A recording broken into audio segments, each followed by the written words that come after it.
It's time for the Ella Johnson Show.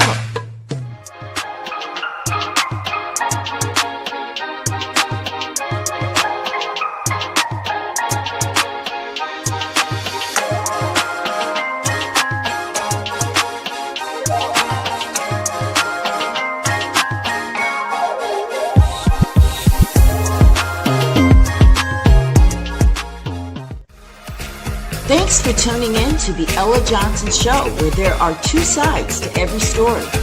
Enjoy the broadcast.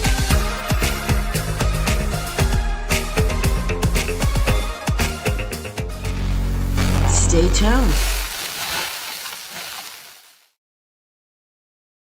Hello, everyone, and welcome back to the Ella Johnson Show again for another broadcast about T. Tunstall. Listen, I am excited that you guys have decided to be here tonight. I want to make sure that we get a lot of people coming in and watching.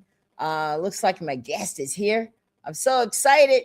Rochelle is in the building. What's up, Rochelle? How are you? How you doing? I'm wonderful. I'm so glad that you're here with me live tonight so that we can talk about T. Tunstall. But right now, I'm just inviting everybody in. If you're watching from Facebook, do me a favor and share. Type in people's names that you want to watch this broadcast because you're like, listen, the Ella Johnson Show is on. You want to watch this tonight. So put their names there. Share the broadcast. Like the video. And if you're watching from YouTube, do me a favor and subscribe to my channel. You're already there. I need those subscribers, right? We want to get our views up so that we can continue bringing these broadcasts to you. So I'm excited. Welcome. Rochelle, tell everybody who you are. Yes, ma'am. I am Rochelle Kemp. I am a black national, a revolutionary, or however they want to look at me. I stand for black people and the uplifting of black people and fight against injustice. All right. That's me from Monroeville, Alabama. That's right. Monroe, be proud. He said that proud. From Monroe County, Alabama. Yes, Monroe County, Alabama. That's right. I'm from Monroeville as yes, well. Ma'am. I'm excited that you decided to come on the show tonight so that we can have a conversation. I had to know the man that was at the protest. I said, no, I need to know who he is. I'm getting him on the Ella Johnson Show. Well, listen, tonight we aren't here for the comfortable version of history. We aren't here for the mockingbird tourism or the Southern hospitality that masks a cold, hard silence. We are here because a young man named Ammarin T. Tunstall is dead. And the people who elected to lead are acting like they've lost their voices, their minds too. I'm looking at the community leaders. I'm looking at the elected officials. I'm looking at the pulpits. That's right. For too long, we have stayed quiet under the guise of waiting for the facts. But the facts were dragged across the pavement, all right, that day for the whole world to see. Y'all saw it. Now, let's put the religion aside for a moment, right? Y'all know how y'all like to throw that in everything. Prayer is powerful, but faith without works is dead. And right now, this community needs some work. We cannot stay silent because silence in the face of an unresponsive man being dragged like cargo is pretty much an endorsement of that treatment. Now, I want you to think back to the movements that define this state. The Montgomery bus boycott didn't happen because people stayed home and waited for official statements. It happened, I want y'all to remember this. I got to remind you, it happened because people made it impossible for the status quo to continue. Alabama is the cradle of the civil rights movement. It is in our DNA to stand up when the system fails. Yet here in Monroeville, the silence is deafening, y'all. I'm just being real. Why are you quiet? Why? Rumor has it that some of you are more concerned with protecting political seats and getting Sheriff Boatwright reelected than you are with getting a mother the answers that she needs. Now you're playing chess with votes while a family has had to bury their son, their dad, their friend, their uncle. Now my agenda is simple: justice for T. That's what I'm here for. We're pushing Mayor we are pushing Mayor Andrews. We are pushing the sheriff and every single elected official and community leader Now, why do we push them, guys? We push them because, well, they need to, and because they work for us. We push them because Ammarin Tunstall was a human being, not a suspect refusing to walk, not a drug narrative, but a man with a heartbeat that stopped while in their care. Keep that, put a pin in that. Their care, all the politics aside, all the excuses aside, tonight, fight begins. If you think we're going to let this be swept under the rug of Monroe County history, you're mistaken. Stick around. Tonight, we break the silence. That's right. Tonight, we learn the plan to make sure that Monroeville never forgets his name. Justice for T starts now, right now. You guys excited about the show? Yes. Okay. I see you're back. Yes, I apologize. Hey, listen, it's all good, brother. You know, that's the thing about live TV. Those things happen. But we're going to dig right in. I want you to tell everybody how you know T. I know T through his cousin, Justin Thompson. You know, me and him was good friends. And T was young. T was very young when I knew his cousin. They called Bud. But I knew T through him. I didn't never know him too much as he got older, but I knew him through his cousin, Bud, Justin Thompson. He was a good guy. Okay. So tell us your most memorable moment that you had with T. Because I want people to see the human side of it. What's something he did that you remember?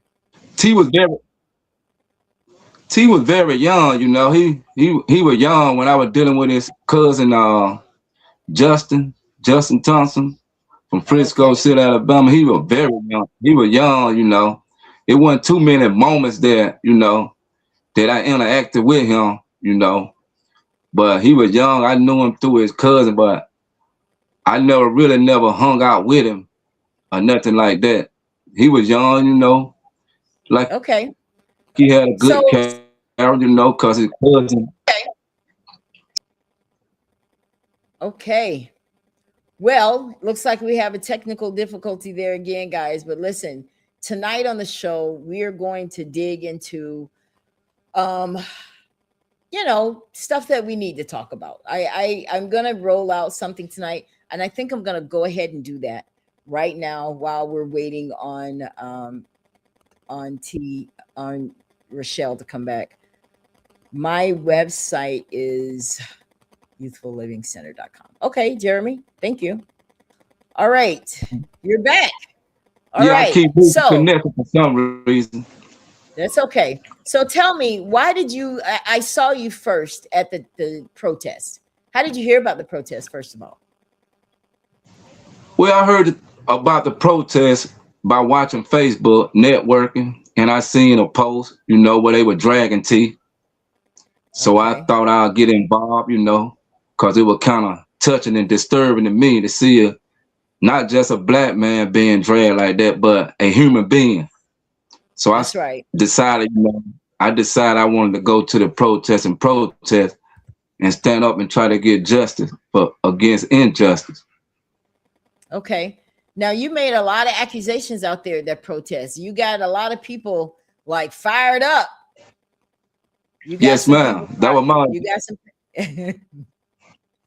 That was my objective. That was exactly what you meant to do. Okay, I feel you on that. Now, you said that people were. I noticed that there wasn't that many people out there. Okay, and you called them out. You said y'all need to be here. You're scared. Tell me why that was like one of the first things that you talked about was the fact that hardly anybody was there. Because from my understanding and knowing the history of the Monroe County, Alabama, and living here and knowing how many black people live here, you know, we make up like 42% of the population. So it's about 8,000 black people stay right here in Monroe County, Alabama. And not only that, we got a black mayor. We got black city council. We got black leaders that work on, you know, for this administration and should have been there. And I know by them not being there, I felt like, you know, they were functioning, you know, in a different mindset than what we were functioning as black people. You know, I felt like they were still kind of, dealing with a slave mentality, dealing with fear, the type of fear that was installed in us during the time of slavery. That's why I started calling black. Okay. All right, guys.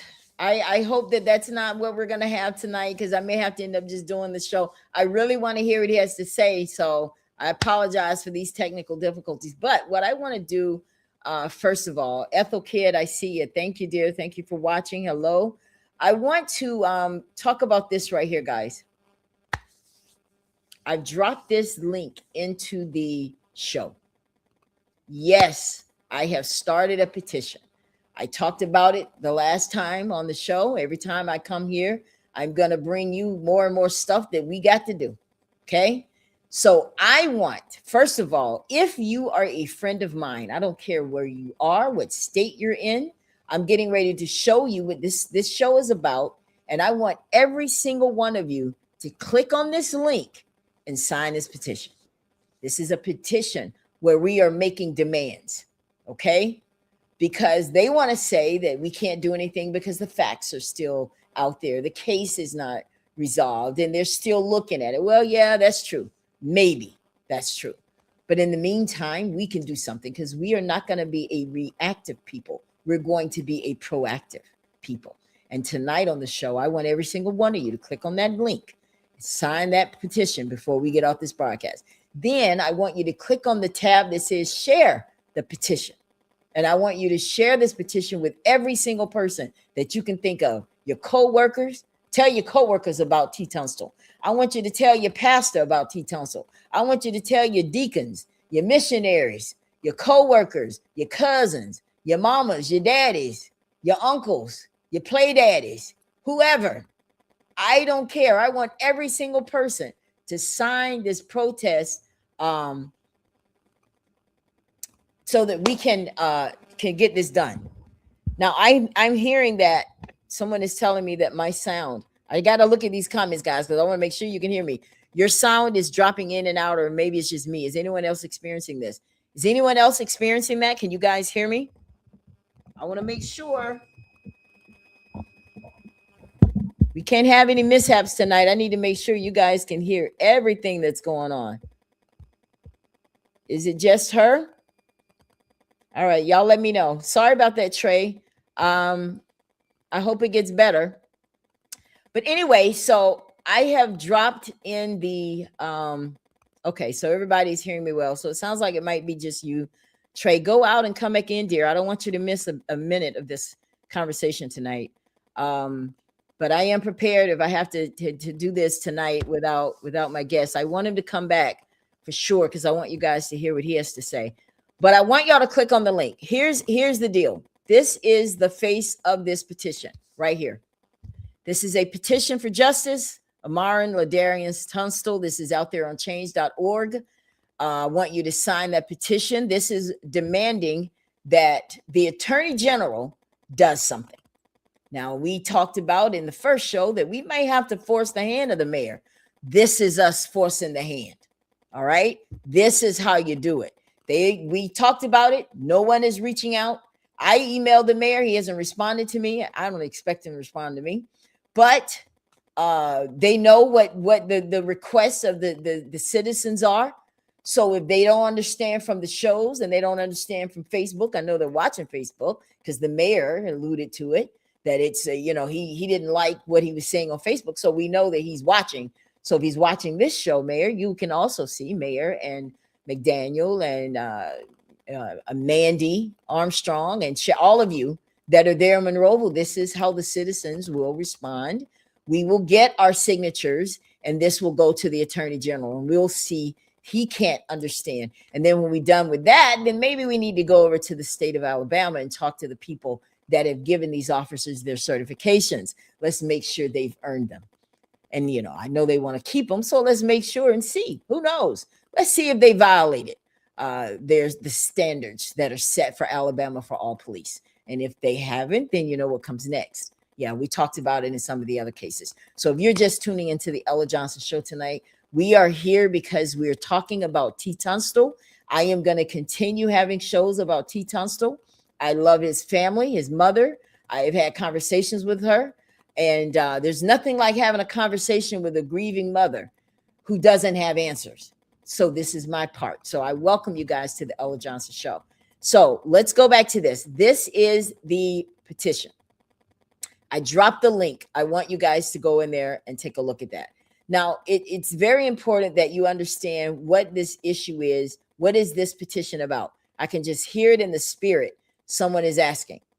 This is what the petition is about. As a native of Monroeville and a civil rights activist, I am deeply troubled by the circumstances surrounding the death of Ammarin Tunstall while in police custody. You saw the video. You should also be pissed and disturbed. Now, this tragic incident has raised significant concerns, not with just me, all over the world, because everybody got that video. Potential violations of constitutional rights within the Monroeville Police Department, despite the ongoing investigation by the State Bureau of Investigation, SBI. The mayor and police chief have decided to return the officers involved to active duty, a decision that undermines public trust and the integrity of the investigation, right?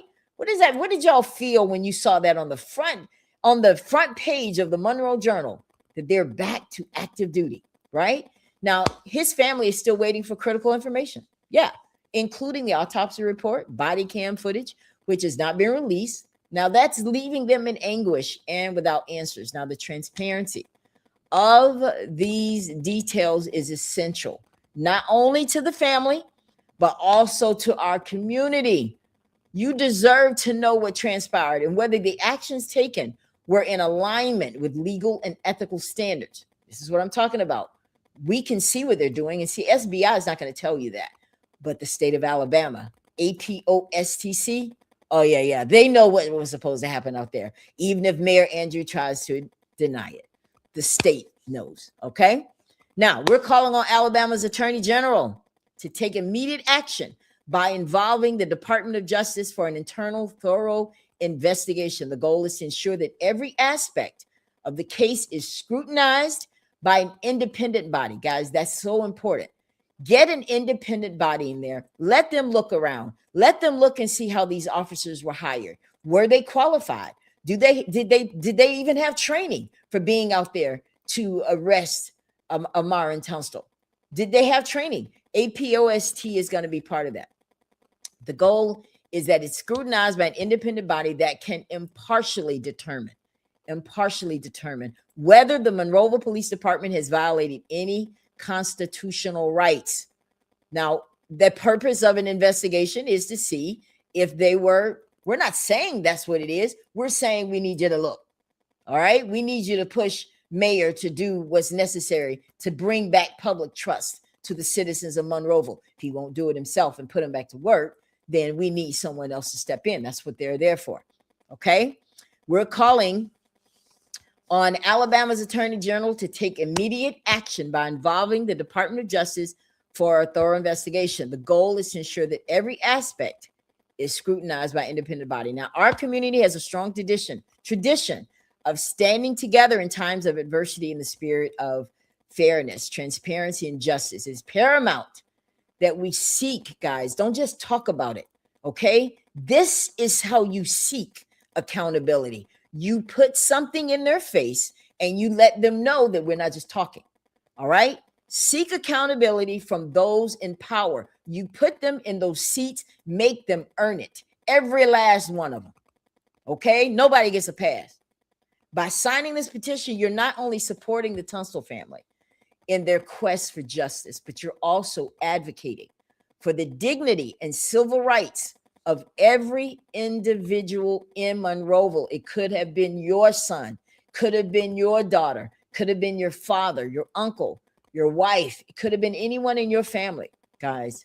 All right. Remember that. Based on the viral footage showing officers dragging him and allegedly not rendering immediate medical aid, community members are demanding this investigation because it could also be a violation of APOST. See, let me tell you what that means. That's the Alabama Peace Officers Standards and Training Commission. These are the guys that can tell you were these officers following what the required standards for how they handled him. Okay, that's the Bible, not Mayor Andrews. He's not the Bible. These guys are the ones that gave them the okay to be out there. They signed a certificate. Now, I've seen people lose their certificate. Whatever it is, what it is. Okay. Join us in this critical call to action. Let's work together to ensure justice prevails and that Monroeville remains a place where the rights of all citizens are respected and protected. So I need you guys, every single one of you. You're looking at this petition. If you've clicked on it, if you want to click on it after the show, that's fine. Whatsoever makes you happy, but just click on it and sign this petition. Okay, guys? Yes? All right. I was giving you to come back in. Yes. Okay. Okay. All right. So you're back with me. All right. So you're back with me. That's right. I need you to mute your phone though, because I can hear me in the background. Your phone though, because I can hear me in the background. Let me see how I can mute it. Yeah. Give me one. Okay. All right, guys. So there it is. This is us doing something. Remember, I told you that Monroeville has a history of sometimes being so passive. We love to pray everything away. That's what they tell us. They'll even get a pastor to tell us. They'll even make sure that we have somebody that keeps them calm, make sure this don't get out of hand. Just tell them that we're investigating and that's all we can do and we can't talk on it and all this kind of stuff, okay? But I know better. That's why I'm here, and that's why we have a petition started. So I need you guys to share this petition with everybody that you know so that we can be collective in how we handle this. We can be proactive in this. While this investigation is going on, we still have an issue of fairness. Were these police officers following police protocol? Were they even following their own protocol? Because I understand exactly those statements. I understand exactly why Mandy said what she had to say. Those probably weren't even her words, allegedly. They're probably a lawyer that had to write that statement because they want to make it look like they're covering their bases, okay? Monroeville doesn't want a lawsuit. I said that in my little live that I did before the show. They don't want a lawsuit. They don't want it to be known that their police acted with excessive force. Now, come on now, Mandy. Now, I know you said what you said on paper, but we saw the video. We know that this young man was running in the woods, but he came out on his knees, according to his cousin and the video from the news. Okay? So something put him there. Something had him, and miss us with this refusing to walk. We didn't buy that when you wrote it. Okay? We didn't buy that. We never bought that. You know why we didn't buy that? Because we saw this man's legs being dragged on pavement. And then we also know, according to the records that we've seen, 30 minutes later, you're giving them Narcan. Now, why in the world are you going to give Narcan to somebody playing like they can't walk? Doesn't make sense. You can't have it both ways. Either he was a man who was alive and well and talking to officers like you stated, or he's someone that's unconscious and now you got to try to save his life. Doesn't work. So whoever told you to write that part, they set you up because that was crazy. All right. That's why people are not happy with you, because that statement was crazy. It really was. All right. You're back. Yes. Okay. I apologize. I don't know what's going on with my connection. It's okay. It's okay. I want to make sure that people hear from you before you chat out here again. Now, let's talk about the dragging in the video. What did you think about that when you saw that?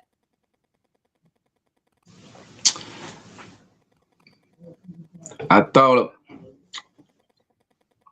it was, my opinion, I thought it was dishumanizing because of what we have went through as Black people in America, and plus what we done went through in Monroe County, Alabama, dealing with us as being former slaves in this country.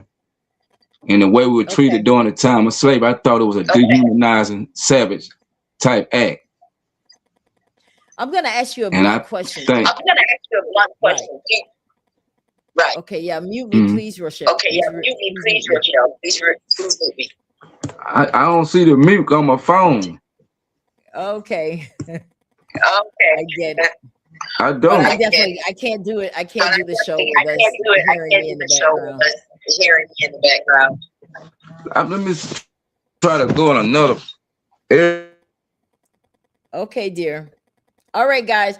And thank you, Trey, for letting me know. Trey says that the weather is bad up there, so that could be a lot of what's going on. Yeah, I'm pretty sure. But I want to make sure we get through this tonight.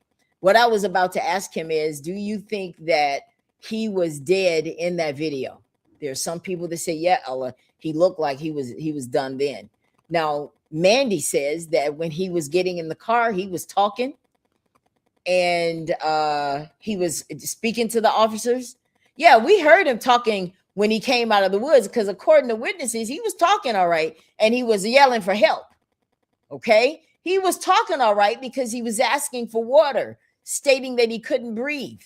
Now I want to take this moment right here, guys, and I want to share with you the first story that came out about this, because there are people that are watching this. I don't want to assume that everybody knows what this is about. So I want to make sure that you guys see this video so you can come up to speed with what this show is about tonight. First, at this hour, state investigators have confirmed they are looking into an in-custody death after a video surfaced of Monroeville police officers dragging a man. Family and members of the community are looking for justice after they say 35-year-old Ammarin Tunstall was tased and pepper sprayed multiple times and dragged by two officers. All of this happening Monday afternoon in the Clausel community. Our Natalie Williamson has been looking into it. Natalie, medical crews were called to treat Tunstall. Yeah, that's right, Lanice. A witness tells me officers dragged Tunstall around 2:30 p.m. Monday. Dispatch records show medical crews were dispatched to the Monroe County Detention Facility to treat him. About 30 minutes later, he was later pronounced dead at the hospital. Tonight, while it's unclear what led up to the encounter, family and community members tell me they want justice.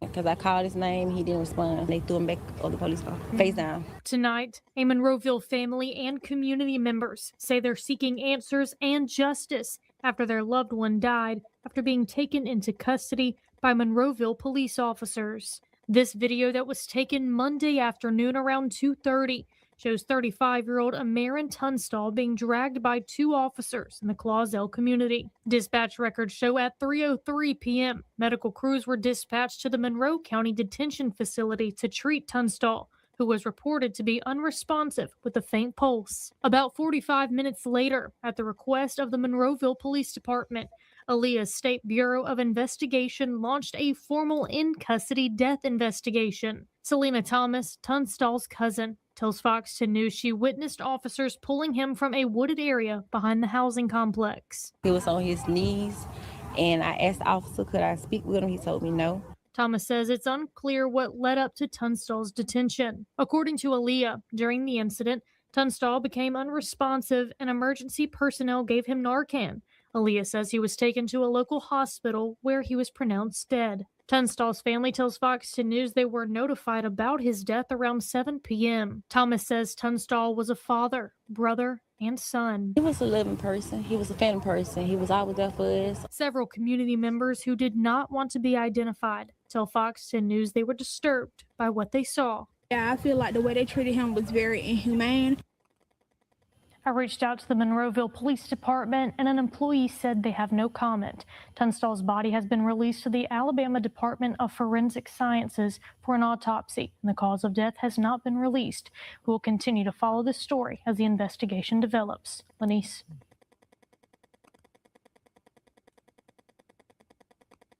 Wow. You know, every time I watch that video, it does something to me. One thing it does is it definitely doesn't make me want to quit, because he is not able to do anything right now. Cause of death is police misconduct. Well, I can't say that. The investigation is still going, and I don't want to call it, but we all saw this video. Now let's talk about it. This is what I wanted to do with this is one thing I wanted to do with Rochelle was break this video down. And I think I can do that with you guys. We can have this conversation, right? I want to talk about first of all, the warrant. Let's talk about the warrant. Now, I do know that there are some things that warrant police like not stopping until they get you, like if you kill someone or you've robbed a bank, if you have you maybe molested a child, raped a child, if you have beat up someone and they're like half dead, those kinds of things which turn into felonies, those are the kind of things that you just don't stop until you get them. It's crucial that you get them before they hurt someone else. But what was T's crime? You know, we hear about this warrant, but you never hear anybody talk about what it was for. What was the warrant for? Let's say it was a misdemeanor, a traffic ticket. Let's say it could have been child support, something like that. That's not something worthy of chasing me down in the woods until you capture me and now I'm dead. Come on, guys. Let's be real now. Put your feelings aside. Forget about who or what you think this is. I want you to think about the person, the human who could have been you. Was it worth all that? Couldn't the police have just say, oh man, he's too fast? You know, we do have this history of trying to get these Tunstalls. You know, we keep chasing them. They're runners now. We can't get him. We'll get him again. He'll show up somewhere else and go home. Everybody lives. No, there's something about this young man that these police officers said they gonna get him today. Now, what pissed him off? Was it what he's apparently this warrant is for? Nah, haven't heard about any felonies. Or is it because they made them run after him and now they're pissed? So now when they catch up to him, we're gonna make him pay. What was the warrant for? Was it worth all that? Because here's the thing. They could have called in other cops. Man, y'all come in. We're going to catch him. Let's surround these woods. He got to come out sometime. Or better yet, even though I don't think dogs would have been warranted, but even that, he would have been alive. All we know is that he ran in those woods and he came out on his knees. And y'all just saw the news article. You saw the cousin. Now, there's some things she said that are very important that I know that the mayor didn't like. I'm going to tell you one thing she said that's very crucial in this case. They put him in the car face down. Oh, so if they put him in the car face down, this is where the sheriff's office comes in. When they made it to the sheriff's office, this is why I told you we got questions for everybody. Nobody gets a pass. So when he came to the sheriff in the jail, how was he? Was he face down like she said, Selena? Or was he sitting up talking like Mandy said? Right? Don't you guys want to know the answer to that? That makes a big mistake. That's crucial in this case. Let me tell you why that's so crucial. Because let's say they did tase him. They did pepper spray him as alleged. Okay. And I said alleged because it hasn't been proven. But let's just pretend they did do that. There's certain things you have to do when you do that. Now, listen, I'm not saying this out of my head. These are Monroeville's laws. Y'all have your own manual. Yeah, we tapped into what that manual says, and your manual says, I'm just saying that whenever someone is tased and or pepper sprayed, you have to immediately get them in an upright position because their airways are now compromised, right?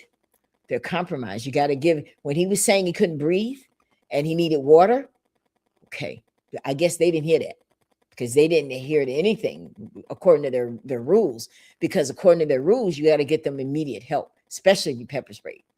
Now, if you did both of those, that's a deadly combination, right? So you put him in the car face down. So if you did that, what do you think that did? They put him, if they did exactly like she said, she called out to him, he didn't answer. Can I say something to him? No. I saw them put him face down. Let's say they did put him in that car face down. What do you think was happening? He was suffocating. He was suffocating. Now, either A, they forgot their training, or they knew their training and they knew what putting him face down would do. Now, if you see him face down and he's not responding in there, this is why we need the footage from the police cruiser. You see, right? We need to see what happened in that cruiser. What happened in the cruiser? Did you try to save his life? Did you give him CPR? Or did you think he was face down and he was still playing? Was he faking then? When did the faking stop, Mandy? Was he faking when he got in there? All of a sudden he's talking and then he get in there and lay down on his face? Or was it when you gave him the Narcan? Did you realize he wasn't faking then? Or when did you give him the Narcan? Did you give him the Narcan after he made it to the jail and you guys had to call because you know you're supposed to? See, it all looks very suspect to me because you know what your laws and what your policies and procedures say about what you're supposed to do. So you had to cover your bases. You had to make sure you placed that call. See, here's the thing.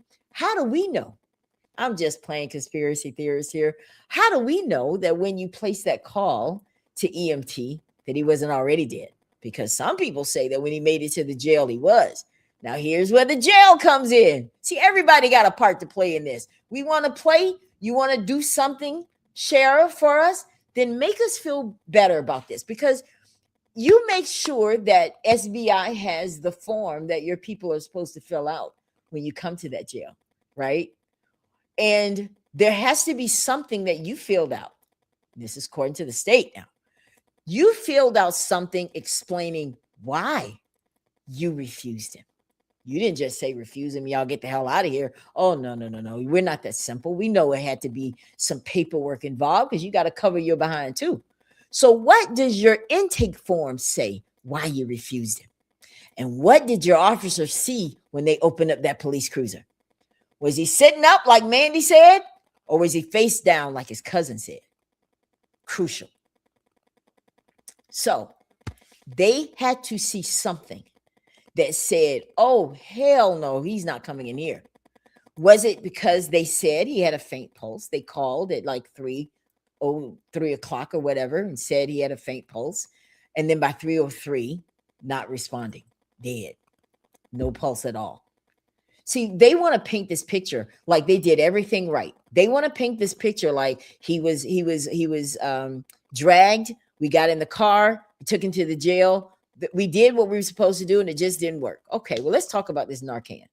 Let's talk about it. Let me pull up some of these comments because I want to make sure that y'all got a real good understanding. All right, they say misdemeanor. Dasha says misdemeanor. Okay, so if it was a misdemeanor, thank you, Dasha.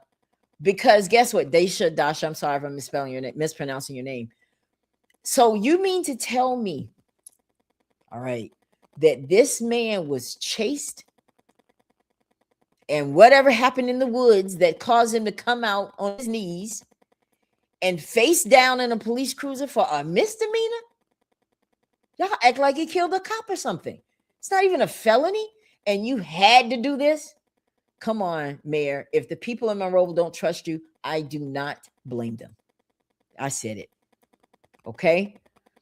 It was a felony warrant, someone said. If it was a felony warrant, the police would have said something by now. Their silence is speaking a lot.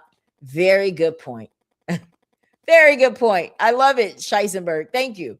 That is true. If it was a felony, they would make sure we know that because y'all know how they do black men. You know that, right? They want to make sure that we put out front their faults. We got to put that out. That's probably why the investigator would say something like, I don't know, did he has a pretty colorful past, doesn't he? Or did he have anything wrong with him? Y'all tried it. Listen, everybody ain't we're not what you think. And we're definitely not those people that's gonna just sit by and let you guys just get away with this stuff. Monroeville is going to find their voice. And when they do, it's going to be a great day for everybody. And I hope that by this petition, you guys do that. All right. So thank you for that, Scheisenberg. The way they were dragging him on the street leads me to believe they threw him in the car face down. It all makes sense. And if you look at the video, slow down the video, because there's another video that shows the officer. You could see that he went down and he did this, you could see he went down. So if T is just walking in the car, why did he have to go down? He had to go to he changed his position because they were dragging him and they had to put him in there. So yeah, I agree. It's very possible that he was in there, but like we said, this is all alleged, guys. We know, and you know, he is black, and that's the problem. Okay. Yeah, I think that it is a combination of things that's going on here, guys. And I'm gonna call out folks and let the chips fall where they may. I don't think it's just racism. I think it's also classism. Yeah. Yeah, I think that there are people. I think that's why you don't see ministers involved in this. I think everybody, because you got ministers that don't even feel like people are worthy of being buried in their cemetery because of their crime. Don't make me start calling names. Okay. So it is one of those things where we got to get out of ourselves. That's why I did this petition, because this petition can be our voice without having to say anything. This can be our way of saying, Monroe County, today is not the day. We are tired and we are not hearing all this narrative y'all got. Sheriff, if you good and you clean, good. But I'm not promoting anybody. And I said this, I've said it a few times. So I'm telling y'all can stop calling me and telling me to speak positively for vote right, because that is not my agenda here. I'm not trying to get them elected. Those were my exact words. Okay? That is not what I'm here for. You're not going to change the narrative of the Ella Johnson show. The Ella Johnson show is about getting justice for Ammarin. Okay? Now, if you guys want to vote, I'm not going to tell you guys who to vote for and not vote for. That's not what I don't care about that. I promise you I don't care about that. So my agenda is this. So y'all can save yourself a phone call. Stop telling me to not speak bad about Tunstall because about vote right, because he cares about. I don't care about that. If he does, that's wonderful. Okay, I care less about what you say and more about what you do. Into that conversation, right? So the jail will only refuse to accept an inmate if there were signs already being shown that the suspect wasn't medically fit to be inside of a jail. Very good point. That is true. The jail had to see something that said he is not medically unfit. Now, if they saw it, kudos to the people at the jail. If they saw it, why these guys that's in the cruiser with him didn't see it? That doesn't make sense. Now, I need to know, APOSTC, is this proper protocol for your officers to not render aid? Oh, I know. I get it. The reason that Mandy said that he was alive, because they don't want you to think that their officers did something to him. I get it, Mandy. Okay. But you got to wake up real early to fool us, right? So thank you, James, for watching. Were they dragging him with shorts on? Yeah, that's right. Were they dragging him with shorts on? Y'all saw the video. Now let's talk about Narcan, because this seems to be a point of contention here, because you have some people saying, well, the video, you got people coming up with their own things about the Narcan. Okay. So let's talk about Narcan. They want us to believe that he was just being difficult, but their own actions tell a different story. You don't give Narcan to a man who is simply refusing to walk. You see how you can't have it both ways, Mandy? You want us to believe that the man was talking to officers, he was alert, and then not even 20 minutes later, you giving him Narcan up his nose, of his nostrils, to try to save his life. Now, I want to know one or two things. Well, how did you know he was on drugs? Did he tell you? How did you know to give Narcan? Oh, wait a minute. You want everybody to think he was on drugs, right? So here's the thing. Just because they gave him Narcan don't mean he was on drugs. Now, y'all gonna get that one tomorrow, but I'm gonna wait a minute because I need y'all to catch up. Just because they gave him Narcan, or they say they gave him Narcan because it usually is for opioids and overdose of opioids. Just because they said that doesn't mean he was on drugs, okay? Because here's the thing. These are the stipulations when you give Narcan. Number one, there has to be some kind of respiratory depression. But wait a minute. Now, you said the man was talking, Mandy. You said he was alert. You said he got in the car himself. But now Narcan says, well, now we got some stipulations. Now you don't just go all willy-nilly giving Narcan. We got some rules for that too. Respiratory depression. Breathing that is extremely slow, shallow, or has stopped. Number 2, unresponsiveness. That is an ability to be aroused by physical touch or loud verbal commands. They must have, they tried to arouse him with a touch, or they were loud verbally and he didn't respond. That's the number 2 reason why you would get Narcan. Number 3, pinpoint pupils. Pupils that do not react to light. Maybe they opened his eyes and they shine a light and he didn't respond to it. These are the stipulations for Narcan. Now, by giving Narcan, they were basically saying and acknowledging that they were looking at a man who was not breathing. Now, when did they give Narcan? Now, this is the thing. Whose eyes were on T? I need to know everybody that saw him. We already know those 4 police officers that were on the scene. Who at the jail saw him? Who at the jail saw him? And did you report exactly what you saw? Because I want to know. Now, they said he was sitting in the car and he got in and was sitting up. Cousin says he was laying down. What do you say, Sheriff's Office? The staff that saw him and said, oh, no, we're not bringing him in here. What did you see? Was he upright talking? Was he sitting in the seat? Was he alert? Or was he slumped down and already looked like he was dead? Okay, that's the thing. If they saw he was unresponsive over on Marengo, this is so real, guys. This is so real, and you guys all know it. Anybody that's just watching this video, you know it. If he was alive, or if he was unresponsive on Marengo, why didn't they use that safe life saver right then and there? Why? I'll tell you why. It could be personal. But hey, the joke's on you, because according to APOSTC, failure to render aid is a violation. And if you failed to render aid and it is proven, you will lose your certificate or you will be suspended. And I didn't say that. They did.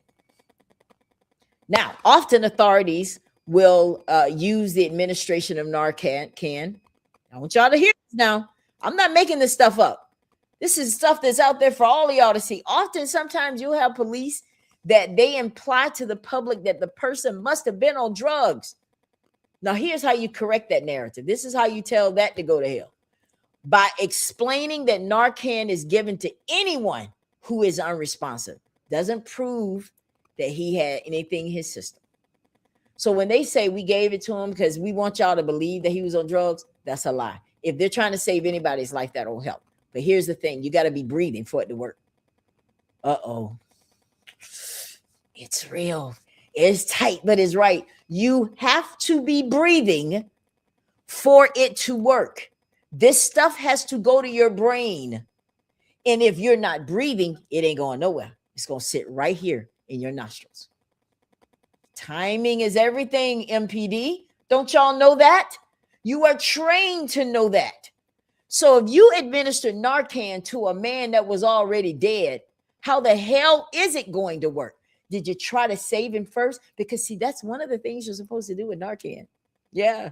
You got to breathe into him first. You got to do CPR into him first. Get his body flowing, get his brain functioning so that when you do the Narcan, it'll take hold and it'll take effect. But if you did it to a man that's dead and you tried to say we tried, that's BS. It never was going to work if he was dead. All right. Narcan is harmless to someone who isn't on drugs. So if he wasn't on drugs and they gave it to him, it's not going to do anything to him based on my research. Now, the chief can't have it both ways. Now, Mandy, you got to pick a side, boo. I don't know. Play Russian roulette. Doesn't matter to me. Pick one. You can't have both.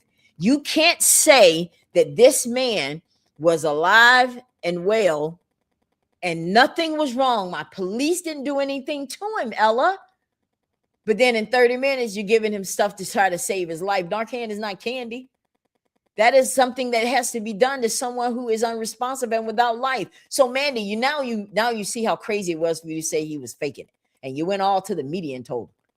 Now, you know that was trifling. There is no way in the world this man was refusing to walk.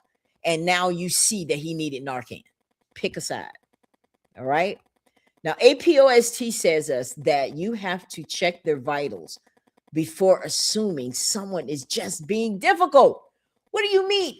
So you mean to tell me you guys got out here and telling everybody that this man was just being difficult? I mean, I can't believe you let that come out of your mouth. Well, he's always done it like this. And that's how y'all run your police department? Mayor, you good with that? That's how you run your police department, that you can assume, well, she looked like she was all right. What? That was probably the most rookiest thing I've seen yet. You assumed. I don't care if he did it 50, 11 times. It could be that one time. Okay? You just do your job and you don't have to worry about whether he's lying or faking. Your job is, let me check. Let me see. Is this guy faking? Because, I mean, he is not even moving. Why is it that he didn't twist or jump or something when his leg was moving across that pavement? Why didn't he? He was refusing to walk, Mandy. You know he couldn't walk. Okay? So, why didn't it work? Aren't you, some of you asking that question? Well, Ella, if they gave him Narcan and he was on drugs, why didn't it work? I'll give you one reason. Maybe it was too late. Like I just said, maybe it was too late. If you're not breathing, it won't work because it needs time. That Narcan, when you administer it, I actually watched a video of what it looks like to administer Narcan to someone. And they have to be laying down. Based on what I saw, this person was laying down, on their back. They were laying down. That's why it's so important to know what the intake form said at the jail, what they saw. I hope they documented that because you're kind of supposed to. A person died, so y'all need to make sure you CYA and let's see what that intake form said. But that's one reason. Second reason, failure to provide rescue breathing. APOST requires officers to perform rescue breathing or CPR while waiting for the Narcan to kick in. That takes like 2 to 5 minutes. It's an antidote. Narcan is an antidote, but oxygen is the fuel. Do you guys get that? Oxygen is the fuel. So you need oxygen for the Narcan to work. So what procedure did they do before they gave him the Narcan? Did they do CPR? See, it's all a blur. I want to share this because those of you that are watching this for the first time, I want you to see something here. I think I have it over here. The dispatch. Because the dispatch, let me put that here. Yeah, there we go. The dispatch also lets us get an idea of what really happened too. I want y'all to see this. Remember when the news media said at 3:00, then by 3:03, he was dead? So look at this. The dispatch to EMS. Now, why didn't it happen? Why didn't it happen at the scene? But I want y'all to see. This was a very quick process. They called and within minutes, they said that there was no pulse. There was a faint pulse and then there was no pulse. Everybody has probably seen this dispatch report here. This helps us understand. We're putting a piece by piece, but it helps us understand a little bit more about what's going on out there, okay? If they administered Narcan, an ambulance should have been called to the scene. Absolutely. Absolutely. Y'all getting this, right? So what I'm saying is, how do we know they even gave him Narcan? How do we know that they didn't just say this? I saw in the dispatch, they made sure that 1077 was on there because you know what that means? Drugs. So we setting it up because, this might be a thing later on down the line. So we setting this thing up to make sure that they know there was drugs. Now, how y'all going to feel if they do a toxicology report and he didn't have drugs in his system? I'm not saying he did or didn't. I'm just saying, what if? And that they did. They could have done everything right, guys. I'm not saying, I'm just trying to open up your mind to not just believe everything people tell you. Okay? They could be right, but we know that they lie. I didn't make that up. Okay? Do I need to go back? No, I'm not going to go back to all my cases. Y'all know they don't lie. Y'all know they lie. Come on now. Let's not play games with that. Y'all know they lie. And that's why we are also talking about it so that you can see that, wait a minute, some things just don't make sense. Okay. Pamela says, "Elle, I love you, and you are my daughter, auntie. But think about it. Race is the main issue, and T is black, and the officers are white. Let's be real, Monroeville. Sharon lost her son because of racism and the police officer's ego. Real talk, real facts." Now, Pamela, I'm not saying that's not part of it, but I don't think that's all of it. I think that definitely plays a part, because you're right. I think that they looked at him. This is another black man, and who's gonna care? The community ain't gonna care. You know, they're not gonna fight for him. Nobody's gonna do anything. He'll just be another dead one, right? Yes, I definitely think that could play a part, 1,000%. But I also think that when you have black people that are not responding and not supporting, I think it becomes a classism thing. That's why I said it's twofold. But I definitely think race plays a part, but it's not the only thing. All right. They should have called for medical help before he was moved. Absolutely. It doesn't matter if he was faking or not. If he was refusing to walk, get 4 officers to carry him or put him on a stretcher. Dragging is not a part of the use of force continuum. Love it. This is why it's so important, guys, for us to sign a petition. Because now we don't get to just talk. We get somebody that's independent to go in there and see. You never know what they may find when they start going in there and say, "Nah, Mayor, we got this one. You can go on to the house. Just go and do what you were doing. Go play golf or whatever you need to do. We're going to come in here and we're going to uncover everything. We want to know we want to know every single one of these officers. We want to know how they were hired. Did they have any instances of stuff like this in their past? Has Mandy ever been told some stuff and she didn't investigate? We need to uncover everything. We need to know what this department is all about. Because, Mayor, you're supposed to do it. But nah, and City Council, y'all can do it too. So if all of these people fail, then we're going to have to go outside. Okay? There are other ways. The Attorney General doesn't want to do anything. We'll go a different route.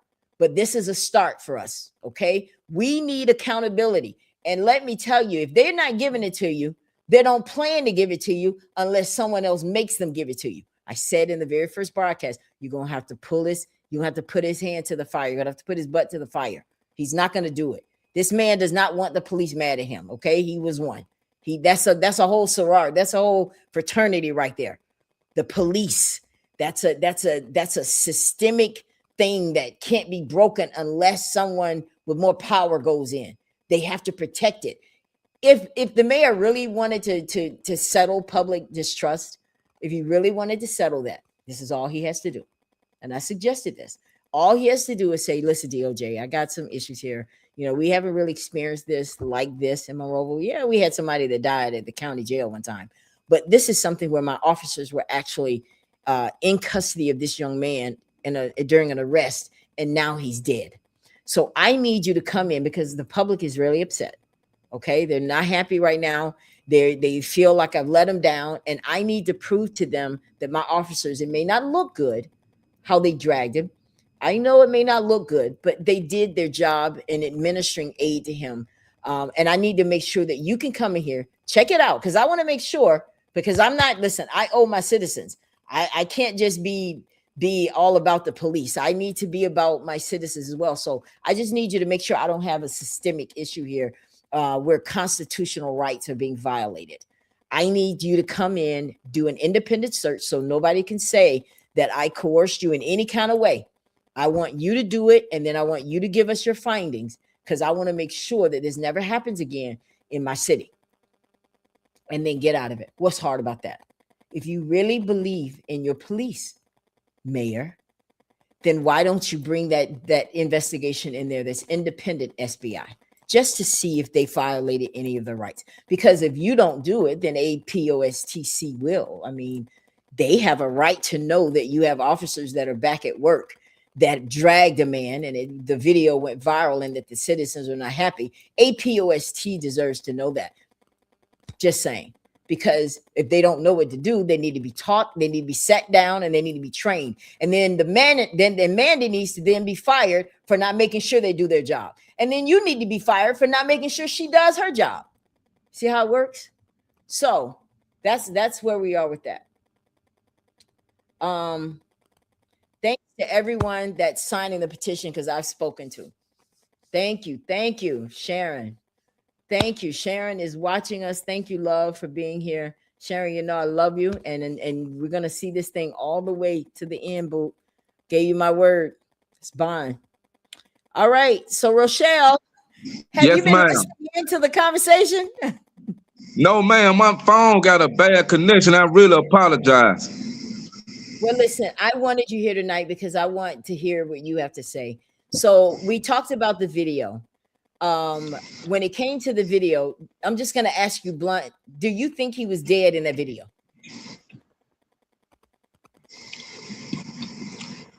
If he wasn't dead, he was almost dead. He was unconscious. Okay. Right. So how do you think that, because I've had people here say that this was because he was black. How true do you believe that to be? Do you think that they did this to him because he was a black man? Yes, ma'am. My opinion and what I know about Monroeville and the history of dealing with Monroeville, Monroe County, Alabama, they have a bad history of racism.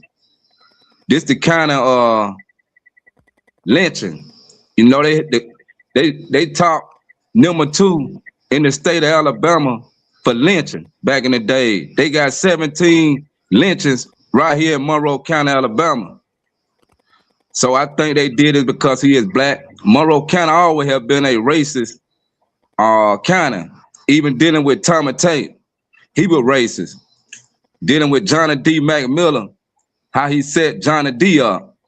And the words that he said to Johnny D when he was locking Johnny D up, he made a racist statement to Johnny D before he locked him up and took him to jail.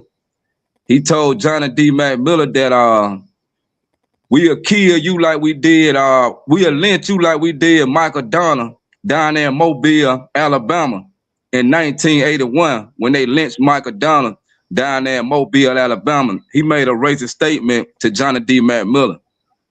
And not only that, dealing with the 17 lynching here in Monroe County, Alabama, out of them 17 lynching, it was 4 young black men that they took and they hung them, and they beat them, they shot them, and they cut them down and burnt them up.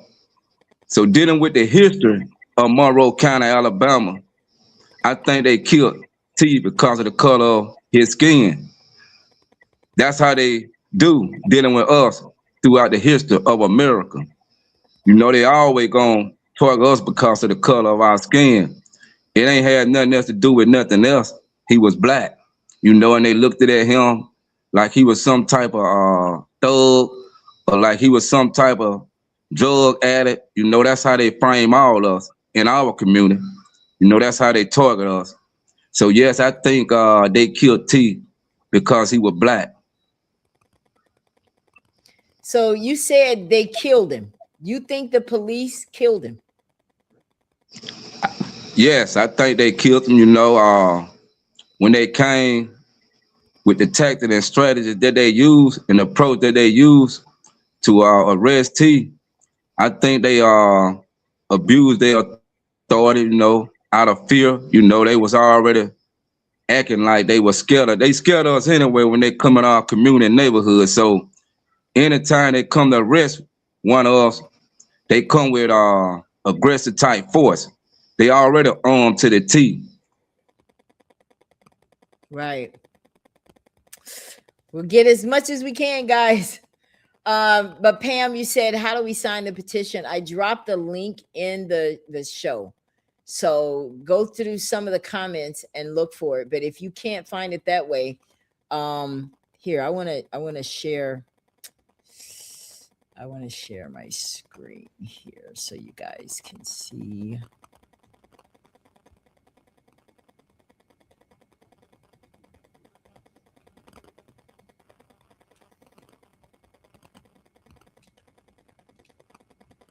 Here's the page, the front page of the thing. I have not shared this until tonight. Tonight was when I wanted to make sure that we roll this out together so you guys can talk about, we can talk about it. You can ask questions. But if you can just go into your browser and type demand DOJ investigation in Monroeville, because that's the title of the protest. Okay. So if you just type demand DOJ investigation in Monroeville in your browser, it's going to come up. Okay. This is what it looks like. This is the page. And when you go here, it's going to break down the issue for you so that you can see exactly. You guys see that I have assigned a decision maker. That is the Attorney General, Mark Marshall. And yeah, so go here, and then you get to also share the petition as well. So let's share the petition, get as many people to sign this as possible. All right.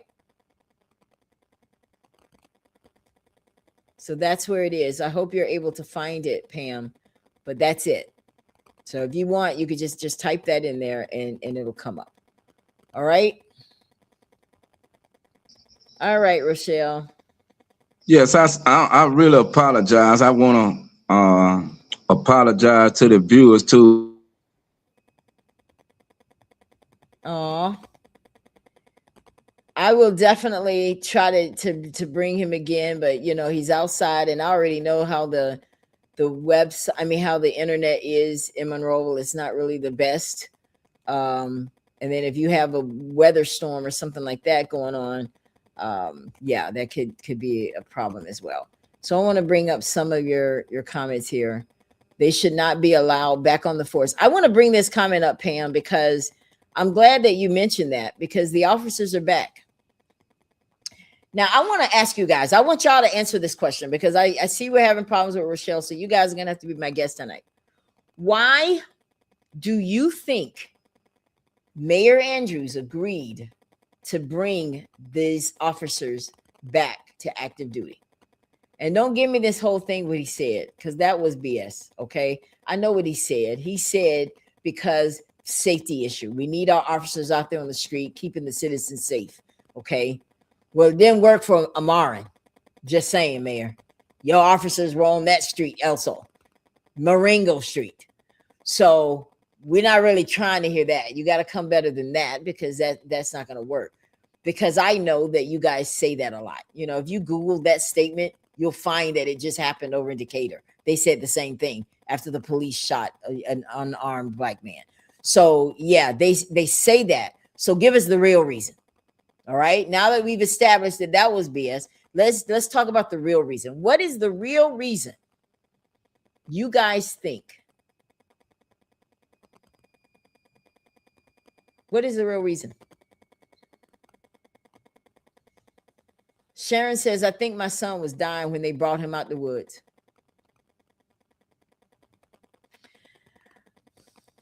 We don't have proof, Sharon, but it definitely looked that way. It looked like he was out of it. He was unconscious. Obviously, he was unconscious. We can say that, because that's why y'all gave him Narcan.